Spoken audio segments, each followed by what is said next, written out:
Hello and welcome to ज़रा हट के। मुबश्शिर ज़ैदी, ज़रार खोड़ो और वसअतुल्लाह खान का सलाम कबूल कीजिए। पाकिस्तान और अफ़गानिस्तान के दरमियान ड्यूरेंट लाइन का मसला लगता है कि फिर सर उठा रहा है। गुज़िश्ता माह के दूसरे हफ्ते में तोरखम की सरहद 4 दिन बंद रही और उसके बाद जो पाकिस्तान में अफ़गान सफ़ीर हैं वो जा कर के हमारे आर्मी चीफ़ राहिल शरीफ साहब से 13 मई को उन्होंने मुलाकात की, जिसके बाद ये तय पाया कि बॉर्डर मैनेजमेंट में कॉपरेशन होगी और ऐसा कुछ नहीं होगा कि कोई गड़बड़ हो। मगर परसों से जो तोरखम बॉर्डर के ऊपर पाकिस्तान एक गेट बना रहा है, जो पाकिस्तान का कहना है वो 37 मीटर अंदर है, और जिसके बारे में आज DG-ISPR major general lieutenant general Asim Bajwa ने ट्वीट करके एक्सप्लेन भी किया है कि मैप भी दिखाया है। मगर वहाँ पर फायरिंग जारी है, अभी भी जारी है। इससे कबल आज सुबह जो अफ़गानिस्तान के चीफ़ एग्जेक्टिव हैं अब्दुल्ला, उनका ये कहना था कि फ़रीक़ैन में जंग बंदी पर फायरिंग बंदी पर इत्तफ़ाक़ हो गया है, मगर जो आखिरी इत्तलात अभी तक आ रही हैं वहाँ फायरिंग चल रही है, कर्फ्यू लग गया है और प्रैक्टिकली सरहद एक दफ़ा फिर बंद हो गई है। क्या ये सिर्फ एक वन ऑफ वाक़े तक ही महदूद रहेगा या इसके पीछे एक ऐसा प्लान है जिसके बायस जो सरहदी तनाज़ा है ये बढ़ेगा? इसी बारे में बात करेंगे। ड्यूरेंट लाइन का इशू बहुत पुराना है, वो अपनी जगह। बॉर्डर फेंसिंग पर भी अफगानिस्तान का एतराज़ है, वो अपनी जगह। मेरी नज़र में अफगान हुकूमत का समझ रही है कि अब हमें ग्रीन लाइट मिल गई है, वी हैव इंडियन सपोर्ट, हमारे पास US सपोर्ट भी है, तो जितना आपने टेंशन क्रिएट करनी है बॉर्डर पे ये मौका है। That is my opinion. अब जहाँ तक अफगान गवर्नमेंट की बात है तो हम बात करते हैं कि पाकिस्तान में मल्टीपल पावर सेंटर्स हैं, बिल्कुल हैं, लेकिन अगर हमारे पास 2 या 3 पावर सेंटर्स हैं वहाँ पर तो 50-60 हैं। अशरफ गनी की हुकूमत की रिट कितनी है अफगानिस्तान पे वो हम सबको पता है। उसके अंदर भी हर इलाके में एक वॉरलॉर्ड या एक मिनिस्टर या एक कमांडर का दबाव है। इट इज़ इंटायरली पॉसिबल के एलिमेंट्स हैं अफगान आर्मी के अंदर जो इसको डिलिबरेटली एस्केलेट करना चाह रहे हैं, क्योंकि उनको पता है कि जी इस दफ़ा हमारे पास बैकिंग है। लेकिन मेरे ख्याल में वो ओवर एस्टिमेट कर रहे हैं अपने आप को, मिसकैलकुलेट कर रहे हैं। सर यार खुदा के लिए यार, वो अपने शहरों को तो डिफेंड नहीं कर सकते, अब बॉर्डर पे ये पंगा लेंगे। अच्छा वो सर आपको याद होगा गुज़िश्ता माह ये खबर आई थी कि पाकिस्तान ने अंगूर अड्डा की जो चेक पोस्ट है वो अफ़गानिस्तान के हवाले कर दिए। खैर सगाली के तौर पे कुछ तस्वीर भी जारी की गई थी जिसमें पाकिस्तानी और अफ़गानी फ़ौजी हाथों में हाथ डाल करके खड़े हुए थे, और लग ये रहा था कि बॉर्डर पे जो कंट्रोल मैनेजमेंट सिस्टम है वो काफ़ी हद तक जो है वो रिज़ॉल्व हो गया है। और उसमें खैर पाकिस्तान में खासी लेदे भी हुई थी कि भाई कैसे ये अंगूर अड्डा दे दिया गया, तो ये अंगूर अड्डा से अंगूर खट्टा कैसे हो गया विद इन जस्ट 2 वीक्स? कोई 50 साल पहले ये चेक पोस्ट नुमा, वैसे तो ड्यूरेंट लाइन पे किसी भी चेक पोस्ट का कोई मतलब नहीं होता, लेकिन ये तालिबान के ज़माने में ये अफ़गानिस्तान के कंट्रोल में थी, इसलिए कि तालिबान भी पाकिस्तान के कंट्रोल में थे, तो कोई ऐसी बात नहीं थी। पिछले 1 साल से इंसिस्ट कर रही थी अफ़गान गवर्नमेंट कि ये जो है हमें दिया जाए। जुलाई में पिछले साल फायरिंग वगैरह भी हुई थी।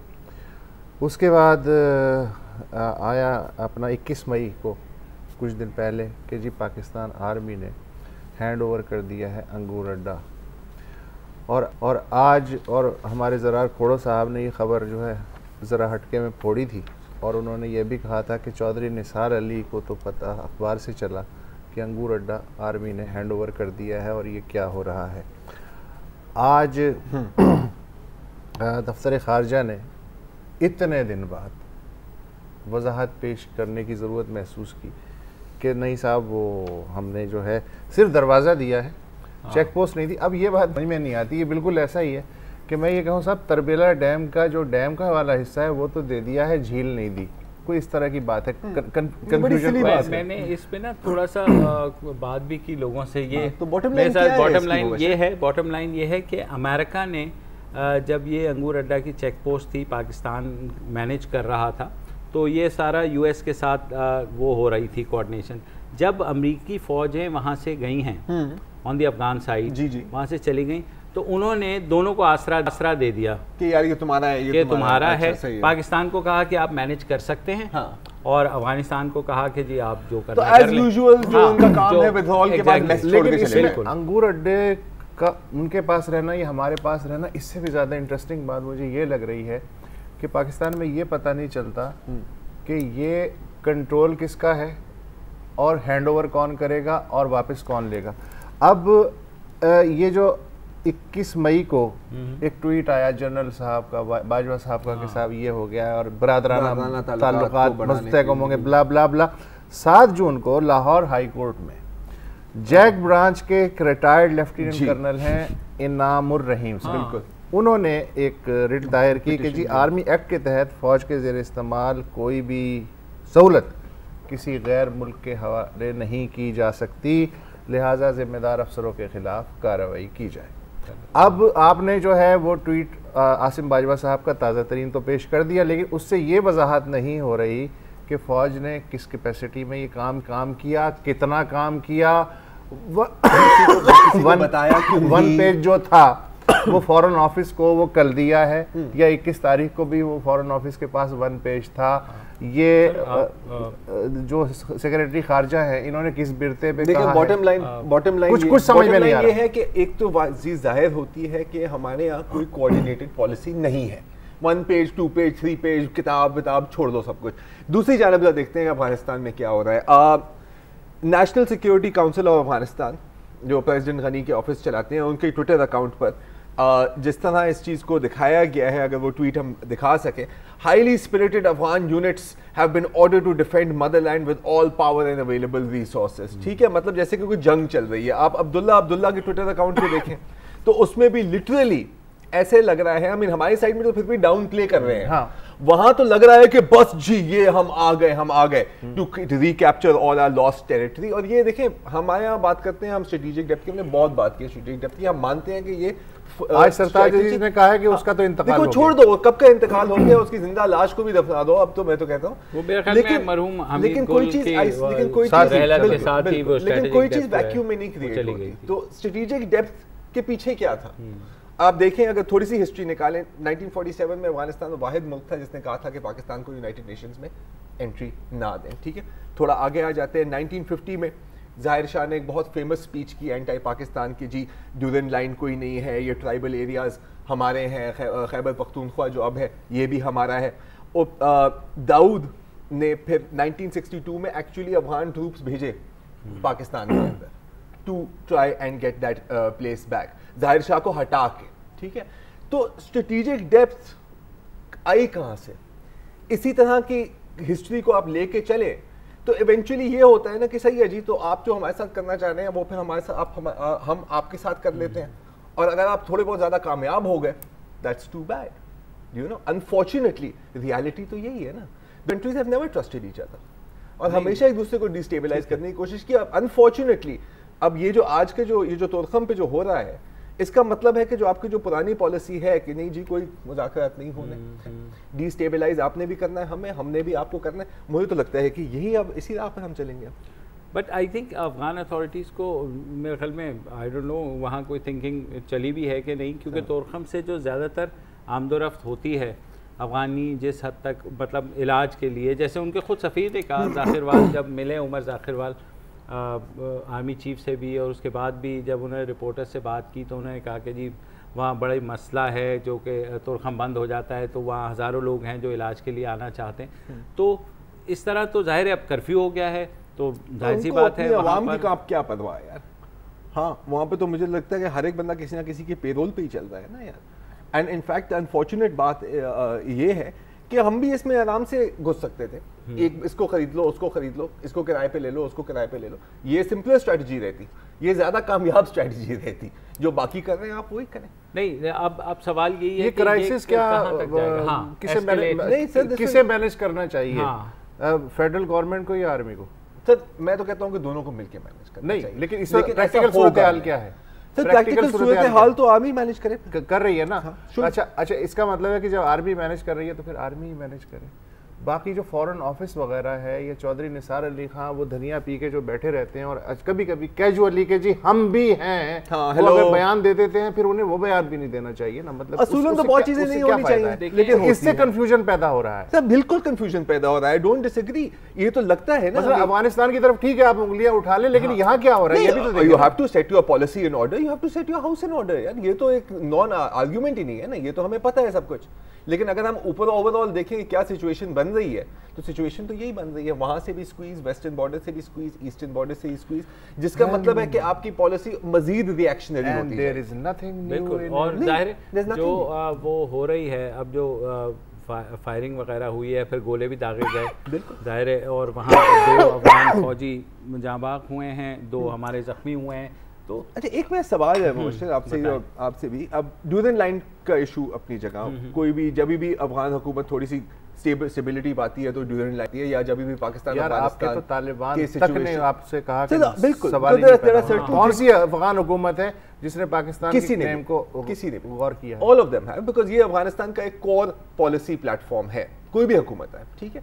ये जो बॉर्डर फेंसिंग की बात है, जो बार बार अफगान हुकूमत एतराज़ करती है कि जी नहीं आपके यहाँ से मिलिटेंट्स भी क्रॉस ओवर होते हैं, तो ये बात होती है कि जी बॉर्डर फेंसिंग करो, इस पर क्या एतराज़? इस पर एतराज़ ये है कि जब अफगानिस्तान वो सरहद मानता ही नहीं है तो बॉर्डर फेंसिंग क्यों करने देगा कि ये डिफैक्टो बॉर्डर बन जाए? डिफैक्टो ये बिल्कुल ऐसी बात है कि जब लाइन ऑफ कंट्रोल पे इंडिया बॉर्डर फेंसिंग कर रहा था तो पाकिस्तान को इतराज था कि यार ये कोई इंटरनेशनल बाउंड्री तो है नहीं, ये तो अभी इसका होना डिस्प्यूट। लेकिन ड्यूरेंट लाइन तो फिर भी दुनिया के लिए तो इंटरनेशनल बॉर्डर है ना यार। काबुल के पॉइंट ऑफ व्यू से देखो, सोचो ना, इस्लामाबाद के पॉइंट ऑफ व्यू से मत सोचो, काबुल के पॉइंट ऑफ व्यू से ड्यूरेंट लाइन भी कमोबेश वही हैसियत है जो लाइन ऑफ कंट्रोल की है, अभी इसका तस्फिया होना बाकी है, तो वो कहाँ से करने देंगे? लेकिन आप, अच्छा शॉर्ट वर्ड, आपके ख्याल में ये अब ये जो टुक टुक हुई है थोड़ी सी, ये यहीं रुकेगी या ये एस्केलेट होगी? नहीं देखिए, ये टुक टुक जो है ना, ये दोनों ममालिक अपनी अपनी ज़रूरत के हिसाब से रोकते भी रहेंगे, चलाते भी रहेंगे। ये पुश एंड पुल वाला मामला है, ये चलता रहेगा, इससे आपकी जान नहीं छूटने वाली। करें और खतरा ये है, खतरा होता है हमेशा इन तरह केसेस में एस्केलेशन का। एग्जैक्टली खतरा हमेशा इस तरह का होता है कि एक छोटी सी इंसिडेंट स्नोबॉल करके एक बड़ा इंसिडेंट बन जाता है। लेकिन मेरा नहीं ख्याल कि अफगान फोर्सेस या अफगान हुकूमत इतनी स्टेबल है कि अगर इसको पाकिस्तान और अफगानिस्तान में कन्वेंशनल वॉर के इम्कानात कन्वेंशनल वॉर नहीं है, लेकिन फिर और भी इससे ना मामले मजीद खराब होते जाएंगे। तो अब तक कौन से अच्छे होते रहे जो और खराब हो? उम्मीद तो है ना। चलें फिलहाल एक छोटी सी ब्रेक ले लेते हैं, और ब्रेक के बाद आएंगे तो बात करेंगे अमरीकी रियासत फ्लोरिडा में ऑरलैंडो में एक क्लब में जो मसैकर हुआ है, और जो उसके असरात फिर मुसलमानों के ऊपर आएंगे नहीं आएंगे, क्या होगा, इस ब्रेक के बाद वापस आके डिस्कस करते हैं।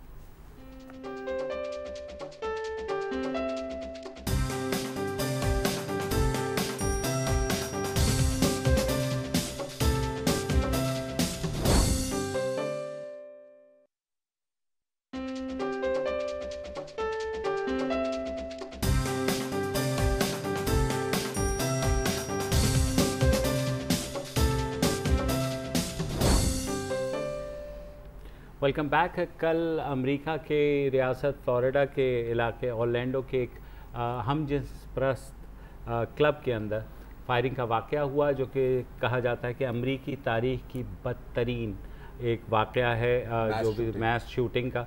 उसमें इल्ज़ाम आया है कि उमर मतीन नामी एक अफ़गान अमेरिकन है, जो कि अमेरिका में ही पैदा हुआ, वहीं पला बड़ा, वहीं नौकरी की उसने, वहीं, और किस तरीके से वो उसका सारा इस तरफ रुझान हुआ, उस बारे में बहस चल रही है। कहा यह जा रहा है, पहले ये खबर भी आई कि उसका ताल्लुक़ IS से यानी दाइश से, क्योंकि उसने लोगों को मारने से पहले 911 पे कॉल करके कहा कि वो ये सब कुछ दाइश के साथ अपनी निस्बत के सबब कर रहा है, और उससे अपनी जिसे बैत कहते हैं सो कॉल्ड, वो भी शो की टूवर्ड्स IS। लेकिन अमेरिका में बहरहाल बहस ये ज़रूर चल पड़ी है कि और अमेरिकी सदर ओबामा ने अब से कुछ देर पहले ये भी कहा है कि फ़िलहाल तो ये लगता है कि होम ग्रोन टेरर का वाक़या है, जैसे सैन बर्नार्डिनो में गुज़िश्ता साल दिसंबर में वाक़या हुआ था, जिसमें एक मुसलमान कपल ने कोई 14 लोगों को हलाक किया था। सैन बर्नार्डिनो में मेरे ख्याल फिर भी नज़रिए का एक किरदार था। इसमें मुझे नहीं नजर आता, बिकॉज अगर अभी मैं FBI की एक और स्टेटमेंट पढ़ा था कि कभी इसने कभी कहा था कि नहीं जी मैं अलकायदा को सपोर्ट करता हूँ, फिर मैं अल नुसरा को सपोर्ट करता हूँ, मैं हिजबुल्लाह को सपोर्ट करता हूँ, मैं दैश को सपोर्ट करता हूँ। ये बेसिकली एक चरिया इंसान था। अगर आप इसकी थोड़ी हिस्ट्री निकालें तो इसकी जो एक्स वाइफ है वो कहती थी कि एक तो ये 24 घंटे स्टेरॉइड के इंजेक्शन ले रहा होता था, इसका ज़हनी रुझान बिल्कुल हिला हुआ था, ही वाज मेंटली अनस्टेबल। वो घर आता था तो उसे पता लगता था कि कपड़े धुले नहीं है तो वो उसको मारने लग जाता था। फाइनली उनका तलाक हो गया। इसका एक कॉलीग था, ये गार्ड था, और ये NYPD, इसका शौक था कि मैं न्यूयॉर्क पुलिस डिपार्टमेंट में मैं पुलिस मैन बनूं, ये करूं वो करूं। इसके जो एक कॉलीग है उसका कहना है कि हमेशा ये बात कर रहा था कि मैंने इसको मार डालना है, मैंने उसको मार डालना है, ये जो काले होते हैं ये बड़े कमीने हैं, ये जो हम जिन्स होते हैं बड़े कमीने हैं, पाकिस्तानियों से तो वैसे ही उसको नफरत थी, and so on and so fourth. तो ये बंदा वैसे ही अनस्टेबल था। अब इनके जो वालिद साहब हैं सिद्दीक मतीन, उनका भी कहना था कि जी नहीं, असल में इसने 2 मर्दों को देखा जो शायद एक दूसरे को किस कर रहे थे तो ये बड़ा नाराज हो गया।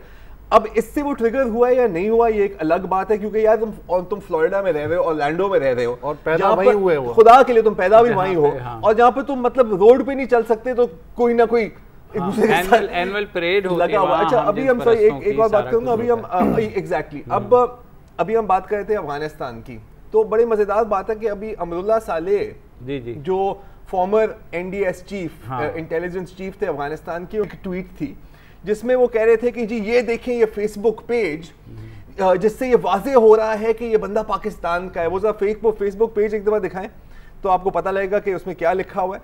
ये बेसिकली कल फेसबुक पेज बनाए जिसके अंदर उसने कायदे आजम की एक तस्वीर लगी हुई है ये, और इसको अफगानिस्तान का फॉर्मर NDS चीफ दिखाने की कोशिश कर रहा है कि नहीं ये तो अफगान था ही नहीं, ये तो पाकिस्तानी था यार, तुम पाकिस्तान के पीछे क्यों नहीं जाते यार? क्या एक हद होती है यार। इसलिए तो भाई आप लोगों का हाल ऐसा है, आपके इंटेलिजेंस चीफ इस तरह की बातें करते हैं। नहीं तो ये तो अच्छी बात है ना कि अगर कोई बच्चा बहुत किसी मुल्क का इंटेलिजेंस चीफ है तो फिर तो वारे न्यारे हैं। बिल्कुल। और उसे ये नहीं पता कि उसका जो बाप है सिद्दीक मतीन, वो ड्यूरेंट जरगा फोरम के नाम से अपने जो पर्सनल टेलीविजन प्रोग्राम है, अपनी ओपिनियन वो रिकॉर्ड करते हैं। हाँ, और पयाम अफगान कोई चैनल है कैलिफोर्निया में, उसके थ्रू उनकी जो है जिनका डिस्कशन या जो गुफ्तगू वो करते हैं वो चलती है। और मतलब गुफ्तगू के बारे में थोड़ा बताएं ना। वो ड्यूरेंट लाइन नहीं, उसने कहा है अफगान तालिबान के मैं साथ हूँ, और ये कि पाकिस्तान जो है ना ये बहुत TTP के साथ भी, और जो पाकिस्तान के साथ हो रहा है बहुत अच्छा हो रहा है, पाकिस्तान के साथ यही होना चाहिए। और पाकिस्तान मतलब पहली दफा मुझे अच्छा लगा कि यार चलो इस बहाने का मतलब हम पे नाम नहीं आएगा। Thank you very much Mateen. और दूसरी बात है, this is the best part of it all, एक उसने शो किया है पूरा फौज आर्मी यूनिफॉर्म में। अच्छा। और उसने ऑर्डर दिया, उसने कहा कि मैं हकीकी सदर हूं अफगानिस्तान का, जैसे हमारे एंकर्स करते हैं। हाँ नहीं sir, this is better than that sir, ये कुछ नहीं है। मैं हकीकी सदर हूं अफगानिस्तान का, चेक करें भाई को, और मैं ऑर्डर करता हूं अफगान पुलिस और फौज को कि ये कारजाई गनी इन सब लोगों को गिरफ्तार करे क्योंकि मैं आ रहा हूं। ये तो ताहिरुल कादरी वाला सर, ये मतलब ताहिरुल कादरी फिर भी लोगों को गैदर कर लेता है, ये तो अपने बच्चे को भी नहीं गैदर कर सका यार। लेकिन दोनों हैं एक तरह के, मसला ये सब कुछ है, इनका बेटा भी सब कुछ था, अलकायदा भी था, दाइश भी था, ये वही है। और मतलब वो भी दरी में स्पीच कर रहा है, हालांकि लोग ज्यादा वहां पे पश्तो सुनते हैं, लेकिन थोड़ा सा इसका जो अमेरिका के अंदर ये अच्छा भाई बात ये है कि ये जो ओबामा साहब ने बात की है ना, होम ग्रोन टेररिज्म, ये वाकई बहुत ही ख़तरनाक सूरत हाल है। मसलन जैसे 7/11 जो लंदन में हुआ, 7/7 वो, फिर उसके बाद दुकान है पेरिस का हुआ, फिर ब्रसल्स का हुआ, फिर सैन बर्नार्डिनो और अब ऑरलैंडो। होम ग्रोन टेररिज्म, हमारा तो कुछ नहीं जाएगा, लेकिन वहाँ जो लाखों मुसलमान हैं उनका ये सोचने की बात है कि एक साला मच्छर पूरी बरादरी के लिए क्या क्या प्रॉब्लम। ट्रम्प का सुन लिया है ना आपने? जी नहीं, जाहिर है कि उनकी तो वो तो एक टांग पे भी नाचें ट्रम्प साहब, तो वो कम है। अब मसला ये है कि ये कह देना कि जी ये किसी मुसलमान का काम नहीं हो सकता और ये हम में से नहीं है, ये हम बात जो है इससे आगे की है। मेरा ख्याल है कि खुल के कुछ चीज़ें बरादरी की सतह पे जो डायस्पोरा है उसे भी करनी पड़ेगी, और जो अपने अपने ममालिक में रहने वाले मुसलमान हैं उन्हें भी करनी पड़ेगी, वरना नहीं ये किसी मुसलमान का काम नहीं हो सकता, इससे काम अब नहीं चलेगा, कुछ और करना पड़ेगा। वो अब वक्फे का नहीं, वक्फे का टाइम नहीं है। मैं एक बार वक्फे का बताऊं आपको टाइम क्या है। हो रहा है, एक चीज मैं बता दूं। आप अभी 1 मिनट है। अच्छा। आपको पता है फ्लोरिडा में जो हमजिन्स हैं, हमजिन्स परस्त, उन पर बैन है ब्लड डोनेट करने के लिए। तो इसके बाद जो लोग जख्मी थे ना, तो ब्लड बैंक से सारी की जी, तो अब वो कर नहीं सकते। अब मैं ख्याल है कि कुछ कंडीशनली इजाजत दी है, relax हुआ। लेकिन तो अच्छा, main blood donation local bank blood banks में मैं सुन रहा था, उनके जो डॉक्टर है हेड उस ऑरलैंडो का, उसने कहा हमारे पास इतना ज़्यादा मिकदार में खून मौजूद है। हाँ, लेकिन ब्लड ड्राइव जो सबसे पहली जो ब्लड ड्राइव की अनाउंसमेंट की थी, वो किसने की थी? Council of American and Islamic relations. उन्होंने कहा कि जी अगर ये नहीं दे सकते तो आप जाके खून दें। बाकी जो मेन जो इस्लामिक ऑर्गेनाइजेशंस हैं यूएस में, वहाँ पे फंड ड्राइव्स भी चल रही हैं, so on and so forth. वैसे साहब मैं आपसे थोड़ी सी डिसएग्री करूंगा। जितनी दफा कह देना कि जी ये it wasn't us, it makes no difference sir, कि सिर्फ टेररिस्ट होना जो है ना उससे काम नहीं चलता। एक तो टेररिस्ट और ऊपर से मुसलमान, ये दोहरा जो प्रेशर है ना, इसकी वजह से ये चीज अलग हो जाती है। अगर यही टेररिस्ट कुछ और होता, अगर कोई और होता, उस पर भी अभी बात करते हैं। अच्छा, एक छोटी सी ब्रेक ले लें, न्यूज़ अपडेट का जिम्मेदारी है, और उसके बाद जो वापस आएंगे तो ये दोबारा से लड़ना शुरू कर देंगे। लड़ नहीं रहे, ठीक क्या हो है, गया? तो हमारे साथ रहिएगा।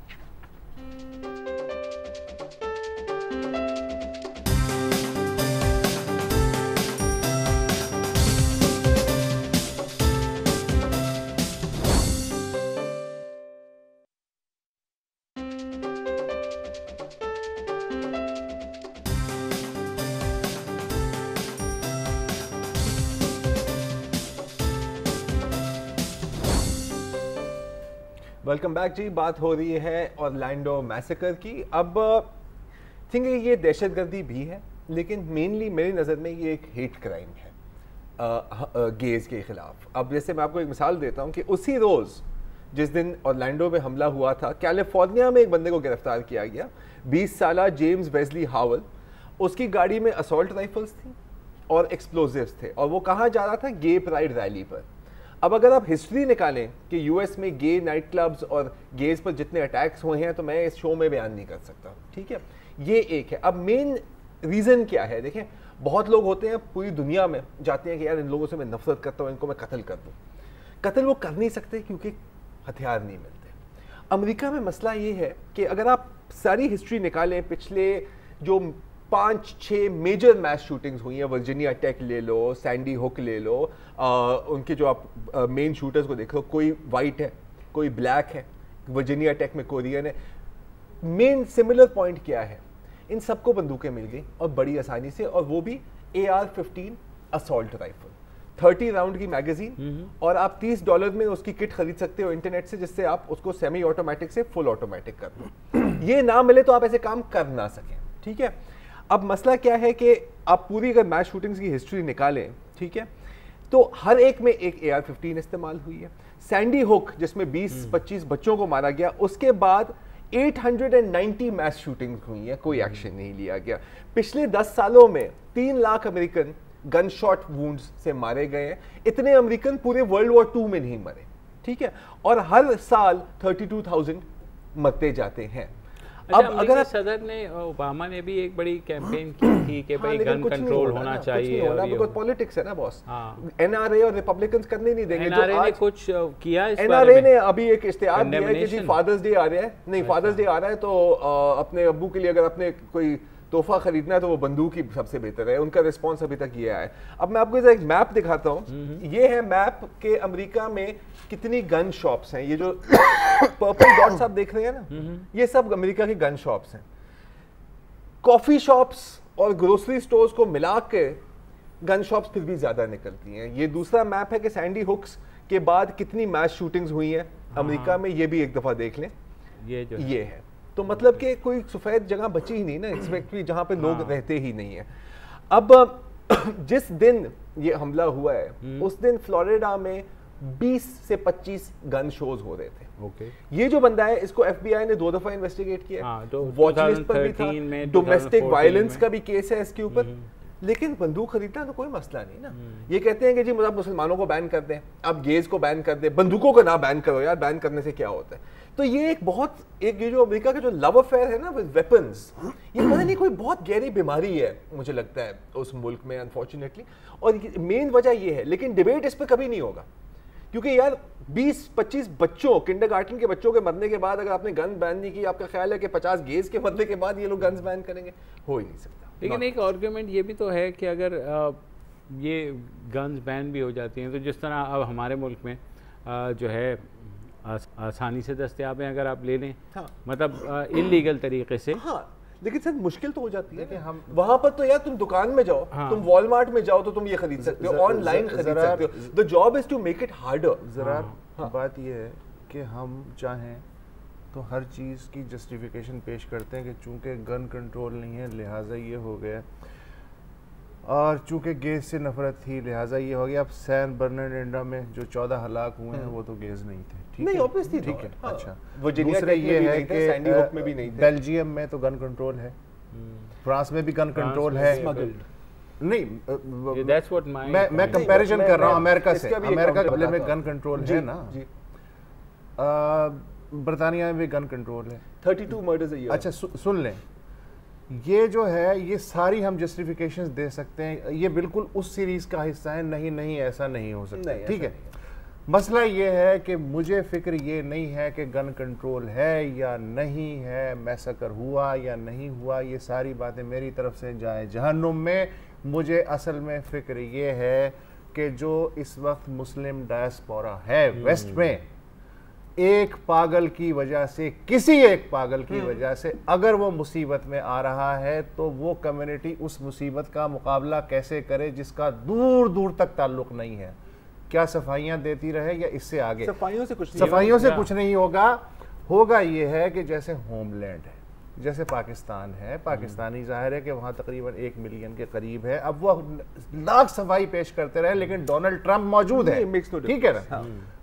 हम उन्हें इस लिहाज से ताकत दे सकते हैं कि यहाँ का जो मजहबी नरेशन है वो ये बताए कि जस्ट वॉर क्या होती है, अनजस्ट वॉर क्या होती है, इमोरल स्ट्रगल किसे कहते हैं, मॉरल स्ट्रगल किसे कहते हैं। मुझे पता है कि ये नहीं होने वाला है, लेकिन उसके बावजूद मैं ये बात करूंगा। मसलन फ़लस्तीन लेजिटिमेट स्ट्रगल, ठीक है, अफगानिस्तान लेजिटिमेट स्ट्रगल हो सकता है, कश्मीर लेजिटिमेट स्ट्रगल, ये इस तरह की।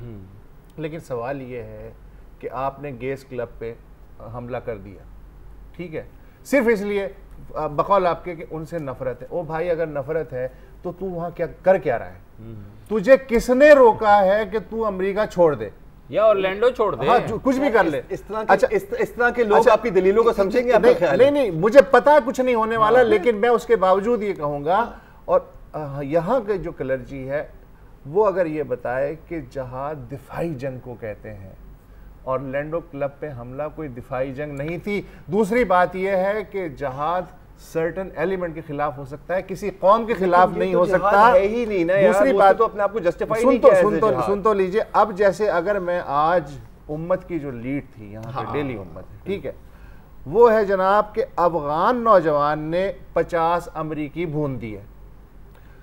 अब जो ये अखबार जो ये लीड पढ़ रहा है, पहला पैगाम क्या लेगा कि तमाम अमरीकी वाजिबुल कत्ल है। बिल्कुल, इस लीड से सीधा मैसेज जाएगा, जिसको आगे पीछे का नहीं पता कि तमाम अमरीकी वाजिबुल कत्ल है और अफगान नौजवान ने ये बात जस्टिफाइड की है।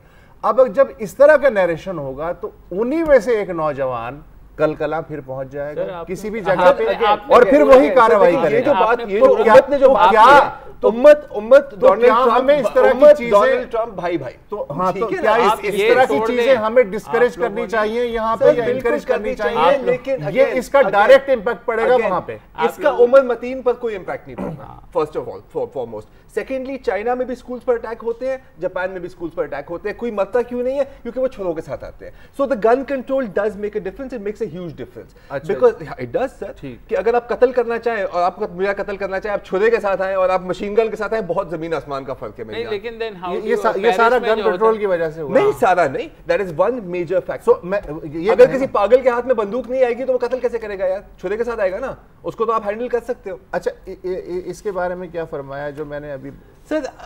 For someone like Omar Mateen it will make no difference. अच्छा ठीक है, क्योंकि वो अगर वो आपकी उलेमा की बात नहीं सुनेगा, वो एक किसी पागल जो पाइपलाइन में उमर मतीन है उन पे कोई फर्क पड़ सकता है? Sir, Omar Mateen is a mental case. अच्छा। जो मेंटल केस होता है वो कोई भी जस्टिफिकेशन ढूंढ लेगा। मसला है कि आप उसके हाथ से हथियार को कोई भी नॉर्मल, कोई भी कातिल नॉर्मल होता है? हाँ, नहीं, there are some people who will do it out of an ideological दुनिया का हर कातिल जो है वो किसी ना किसी वजह से मेंटल केस होता है। यार ये क्या दलील? Not necessary. अच्छा, तो फिलहाल फिर तो दूर रखो ना उनसे बंदूक। अगर मेंटल केस है तो उनको तुम क्या समझाओगे? ब्रेक के बाद दोबारा you keep the guns away, simple.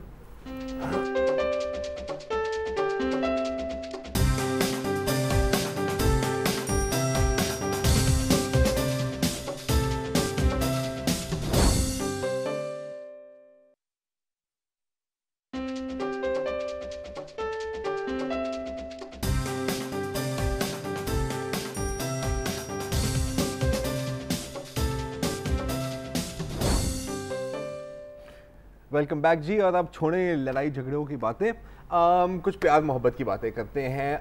पिछले जुमे sports legend, boxing legend, all around superstar Muhammad Ali के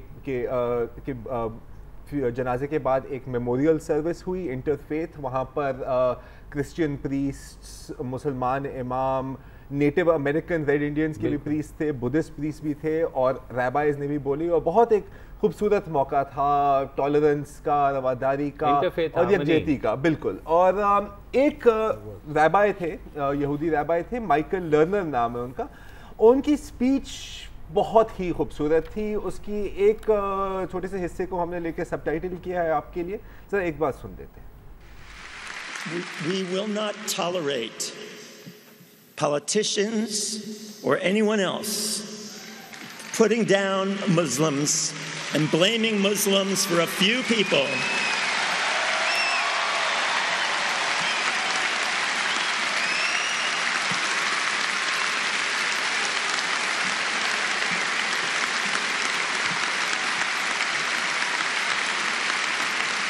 We know what it's like to be demeaned. We know what it's like to have a few people who act against the highest visions of our tradition to then be identified as the value of the entire tradition. And one of the reasons that we in Tikkun magazine, a magazine of liberal and progressive Jews, but also an interfaith magazine, have called upon the United States to stand up to the part of the Israeli government that is oppressing Palestinians, is that we as Jews understand that our commitment is to recognize that God has created everyone in God's image and that everyone is equally precious, and that means the Palestinian people as well as all other people on the planet.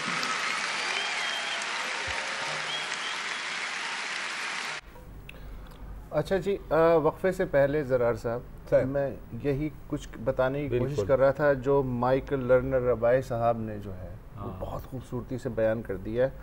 मसलन एक यहूदी priest क्या कह रहा है कि हमें बतौर यहूदी ये समझना चाहिए कि इस दुनिया का हर इंसान खुदा के इमेज में पैदा हुआ है और फ़लस्तीनी भी उस इमेज का हिस्सा हैं।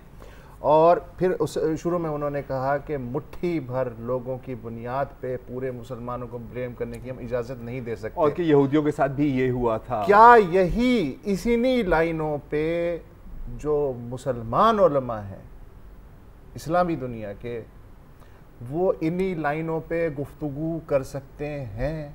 अगर कर सकते हैं तो आधा मसला हल हो सकता है। मैंने काफ़ी सुने हैं जिन्होंने इन्हीं लाइनों पर बातें की हैं। इनफैक्ट जो इमाम साहब ने इसी फोरम में जो बात की थी उन्होंने भी यही बातें की थी। लेकिन again I will stick to my point कि अगर पागल के हाथ में मशीन गन हो और अगर पागल के हाथ में छुरा हो ना, मेरी जान, बहुत ज़मीन आसमान का फ़र्क है। ज़्यादा से ज़्यादा वो 3 लोगों को छुरा मारेगा, उसके बाद लोगों को कंट्रोल कर लेंगे। अब उसके पास AR-15 है, 30 राउंड मैगजीन, फुली ऑटोमेटिक, जरा देखिए, देखो ना पेरिस अटैक्स में, Paris attacks is a completely different. अच्छा, मैं आपको पेरिस में 2 बड़े अटैक, मैं आपको बताऊं कैसे, वो एक planned and organised terrorist attack है। वहां पर ये प्लान्ड नहीं यार, खुदा के लिए वो दाइश।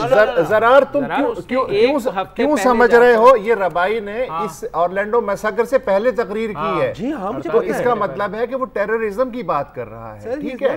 वो एक लोनर की या पागल की बात नहीं कर रहा है, बात ही नहीं कर मैं एक मजमूई तस्वीर की बात कर रहा हूँ कि एक यहूदी रबाई, जाहिर है इस जैसे अक़लियत में होंगे, मैं मानता हूँ।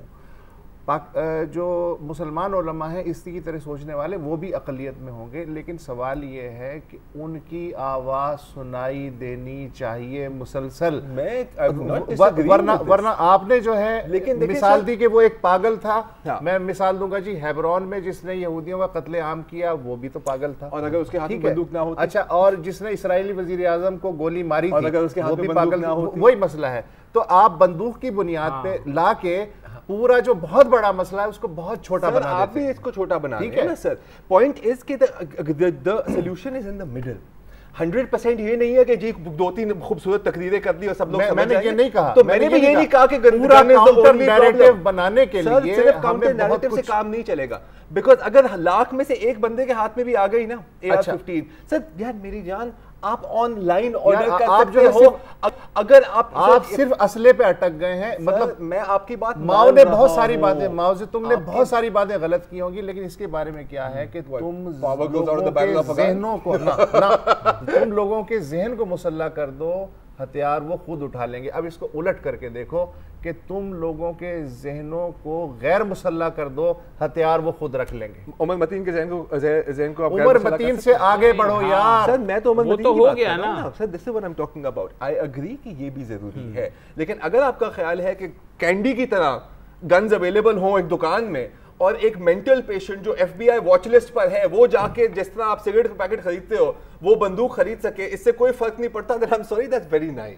नहीं, ये तो आप बैठे कह रहे हो ना, जो तो अमेरिका में जो एक मिनट ना, अमेरिका में जो मेजॉरिटी डिबेट है, हाँ, अगर जिनके अब मारे जा रहे लोग ना, they could have thought that way as well. Sir, they have thought that way. नहीं, they haven't. Sir, only देखो प्रेसिडेंट ओबामा ने किया ना, प्रेसिडेंट ओबामा ने किया ना। I can cite you 20 legislations जो प्रपोज हुई है, ने प्रपोज किया, कांग्रेसमैन ने प्रपोज हुई है, वो डिफीट हुई है। क्यों डिफीट हुई है? नेशनल राइफल एसोसिएशन की लॉबिंग की वजह से डिफीट हुई है। Sir I know this history, मैं आपको कितनी चीजें साइड करके बताऊं। बात मान लूं ना, अगर मैं तुम्हारी बात मान लूं तो लंदन में, ब्रसेल्स में और पेरिस में कत्लेआम नहीं होना चाहिए सर, वहां गन कंट्रोल है। नहीं, आई एम सॉरी, लंदन में कितने सालाना कत्ल होते हैं आपको पता है? नहीं, 32,000 इन द यूनाइटेड स्टेट्स। तीनों मुल्कों में if you compare with United states, वहां गन कंट्रोल है, उसके बावजूद होते हैं। सर 32,000 आप जवाब दुनिया की हर वारदात को दे सकते हैं, बड़ी पिक्चर को देखने की